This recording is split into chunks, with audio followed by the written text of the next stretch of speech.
Muy buenos días, queridos hermanos y amigos. Les habla Carlos Andrés Gómez y el día de hoy continuaremos con la lectura del libro El Gran Movimiento Adventista, capítulo 3, parte uno, La venida de la simiente prometida. Pero cuando vino el cumplimiento del tiempo, Dios envió a su Hijo, nacido de mujer y nacido bajo la ley, para que redimiese a los que estaban bajo la ley, a fin de que recibiésemos la adopción de hijos. Y al que puede confirmaros según mi evangelio y la predicación de Jesucristo, según la revelación del misterio que se ha mantenido oculto desde tiempos eternos, pero que ha sido manifestado ahora, y que por la escritura de los profetas, según el mandamiento del Dios eterno, se ha dado a conocer a todas las gentes para que obedezcan la fe al único y sabio Dios, sea gloria mediante Jesucristo para siempre. Amén. Que por revelación me fue declarado el misterio, como antes lo he escrito brevemente, que en otras generaciones no se dio a conocer a los hijos de los hombres, como ahora he revelado a sus santos apóstoles y profetas por el Espíritu. A mí, que soy menos que el más pequeño de todos los santos, me fue dada esta gracia de anunciar entre los gentiles el Evangelio de las inescrutables riquezas de Cristo y de aclarar a todos cuál sea la dispensación del misterio escondido desde los siglos en Dios que creó todas las cosas. Se ha dicho que en el Antiguo Testamento el Evangelio permanece oculto, en el Nuevo Testamento se lo revela. Como lo expresa otro, al apartarse de Dios, los judíos perdieron de vista mucho de lo que se enseñaba en el rito. Este rito había sido instituido por Cristo mismo. En todas sus partes era un símbolo de él y había estado lleno de vitalidad y hermosura espiritual. Pero los judíos perdieron la vida espiritual de sus ceremonias y se aferraron a las formas muertas. Confiaban en los sacrificios y los ritos mismos en vez de confiar en aquel a quien estos señalaban. Buscaban un gobierno temporal. Aunque los judíos deseaban el advenimiento del Mesías, no tenían un verdadero concepto de su misión. No buscaban la redención del pecado, sino verse libres de los romanos. Esperaban que el Mesías vendría como conquistador para quebrantar el poder del opresor y exaltar a Israel al dominio universal. Así se iban preparando para rechazar al Salvador. El pueblo, en sus tinieblas y opresión, y los gobernantes sedientos de poder, anhelaban la venida de aquel que vencería a sus enemigos y devolvería el reino a Israel. Habían estudiado las profecías, pero sin percepción espiritual. Por eso habían pasado por alto aquellos pasajes que señalaban la humillación de Cristo en su primer advenimiento y aplicaban mal los que hablaban de la gloria de su segunda venida. El orgullo oscurecía su visión, interpretaban las profecías de acuerdo con sus deseos egoístas. Durante más de 1000 años los judíos habían esperado la venida del Salvador. En este acontecimiento habían cifrado sus más gloriosas esperanzas. En cantos y profecías, en los ritos del templo y en las oraciones familiares habían engastado su nombre, y sin embargo, cuando vino no lo reconocieron. El amado del cielo fue para ellos como raíz en tierra seca, sin parecer en él ni hermosura, y no vieron en él belleza que lo hiciera deseable a sus ojos. A los suyos vino, y los suyos no le recibieron. Del linaje de David. Al acercarse el tiempo predicho por Daniel, cuando el Mesías príncipe, el ungido, iba a aparecer, el pueblo judío podría haber razonado y sin duda lo hicieron de este modo. El Mesías, según la carne, ha de ser de la casa y del linaje de David. Por lo tanto, su nacimiento debe estar en esa línea. Y según las reglas de las leyes y costumbres judías, debe ser ungido para el servicio público a la edad de 30 años. Y si ha de aparecer como el ungido a esa edad, entonces su nacimiento debe ocurrir 30 años antes de la terminación de las 69 semanas de años, que habían de extenderse hasta la venida del Mesías. Predicciones de Simeón y Ana. Por ese tiempo todo Israel estaba a la expectativa. Los fervientes y devotos estudiantes de las Escrituras estaban buscando el nacimiento de aquel que había de ser el gobernante y dirigente. Al anciano y piadoso Simeón se le había revelado por el Espíritu Santo que no vería la muerte antes que viese al ungido del Señor. Cuando el Salvador, como bebé, fue llevado al templo, Simeón supo que este niño era aquel a quien se referían las profecías, el Cristo. Él le tomó en sus brazos y bendijo a Dios diciendo: Ahora, Señor, despide a tu siervo en paz conforme a tu palabra, porque han visto mis ojos tu salvación, la cual has preparado en presencia de todos los pueblos, luz para revelación a los gentiles y gloria de tu pueblo Israel. Y los bendijo Simeón a José y María, y dijo a su madre María: He aquí, este será puesto para caída y para levantamiento de muchos en Israel, y para señal que será contradicha, y una espada traspasará tu misma alma, para que sean revelados los pensamientos de muchos corazones. Estaba también allí Ana, profetisa, hija de Fanuel, de la tribu de Aser. Esta, presentándose en la misma hora, daba gracias a Dios y hablaba del niño a todos los que esperaban la redención en Jerusalén. Ángeles visitan a los pastores. Antes de esto, las alegrías nuevas del nacimiento del Salvador habían sido proclamadas por ángeles a los pastores en las planicies de Belén. A los oídos atentos de los pastores, los ángeles cantaron estas melodías armoniosas: Gloria a Dios en las alturas y en la tierra paz, buena voluntad para con los hombres. Los sabios visitan Belén. Luego vinieron los sabios de Oriente que habían visto la estrella que saldría como lo predijo Balaam. Siguiendo su orientación llegaron a Jerusalén, donde fue necesario preguntar por el recién nacido rey.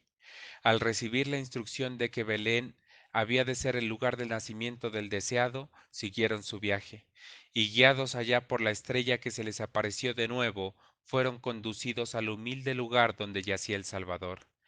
Aquí adoraron al santo niño, presentándole regalos de oro, incienso y mirra, y luego volvieron a casa por su largo camino. El Salvador a los 12 años. Desde la infancia hasta los 12 años poco se registra acerca de Cristo el Salvador, excepto su aumento de sabiduría y estatura y su sumisión devota a sus padres. Pero a la edad de 12, habiendo acompañado a José y a María en su viaje a Jerusalén para asistir a la fiesta anual, allí asombró a los sacerdotes con el conocimiento que mostró en sus preguntas y las respuestas que dio a los problemas difíciles de ellos. Desde ese tiempo hasta que empezó sus labores públicas, honró la humilde ocupación de un carpintero al trabajar con José, el esposo de María. La misión de Juan el Bautista. Durante 6 meses antes de su ministerio público, la misión de Cristo fue proclamada por Juan el Bautista. El pueblo acudió en vastas multitudes para escuchar a Juan y para ser bautizados por él. Como el pueblo estaba en expectativa, esperaban que viniera el Mesías, preguntándose en sus corazones si acaso Juan sería el Cristo, Juan respondió diciendo a todos: Yo a la verdad bautizo en agua, pero viene uno más poderoso que yo, de quien no soy digno de desatar la correa de su calzado. Él los bautizará en Espíritu Santo y fuego. Su aventador está en su mano, y limpiará su era, y recogerá el trigo en su granero, y quemará la paja en fuego que nunca se apagará. El bautismo de Jesús. Mientras Juan administraba el rito del bautismo, vio a Jesús que venía a él para ser bautizado y dijo: He aquí el Cordero de Dios que quita el pecado del mundo. También dio Juan testimonio diciendo: Vi al Espíritu que descendía del cielo como paloma y permaneció sobre él. Y yo no le conocía, pero el que me envió a bautizar con agua, aquel me dijo: Sobre quien veas descender el Espíritu y que permanece sobre él, ese es el que bautiza con el Espíritu Santo. Y yo le vi y he dado testimonio de que éste es el Hijo de Dios. La voz del cielo. No solo la calidad de Mesías de Cristo fue atestiguada por el descenso visible del Espíritu Santo en una forma corporal, como una paloma, pero también por una voz del cielo. En el Evangelio según Mateo leemos: Y Jesús, después que fue bautizado, subió luego del agua, y he aquí los cielos le fueron abiertos, y vio al Espíritu de Dios que descendía como paloma y venía sobre él. Y hubo una voz en el cielo que decía: Este es mi Hijo amado, en quien tengo complacencia. Aunque Juan ninguna señal hizo, la gente, cuando veía el gran poder que acompañaba el ministerio de Cristo, fueron impulsados a decir: todo lo que Juan dijo de éste era verdad. Cristo ungido según la ley.